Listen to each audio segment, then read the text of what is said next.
yosh ijodkorlar orasida Durdona Ubaydullayevaning o'rni alohida.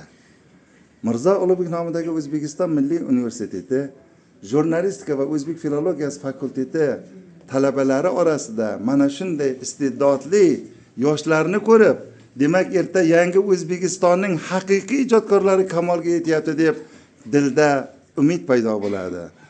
Hozir biz Durdona qizimizdan o'zlari yozgan yangi she'rlarni eshitamiz. Marhamat.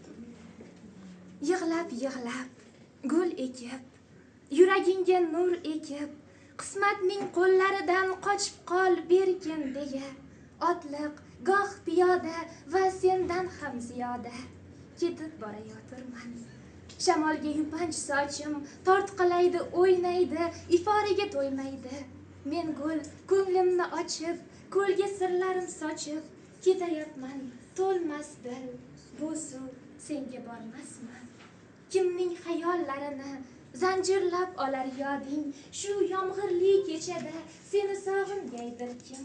Sog'inchdan og'ringay kim? Men borman, axir nega zanjir ketmas yechilib? Ko'nglimni o'rtamoqqa sabab topolmay simlar, sukunatga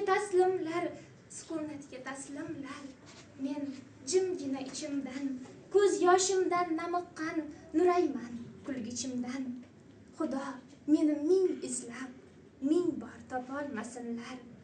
Yig'lab gul ekib, ko'zlaringga nur ekib ketayapman, sezmaysan, yurak bag'ring ezmaysan. Yodingdan chiqib qolar yuragimning hurligi. Yig'lab gul ekib, tushlaringga nur ekib, tunlaringdan ketyapman g'ururga boshim egib. Sizga ham ijodiy parvozlar tilaymiz. Qizim, albatta she'rlaringizni ommaviy axborot vositalariga, gazeta jurnallarga bering. Teleko'rsatuvlarda ishtirok eting. Marhamat ustozning qo'lidan, demak, yangi kitoblarini bundan ham ijodimga barkamollik tilayman.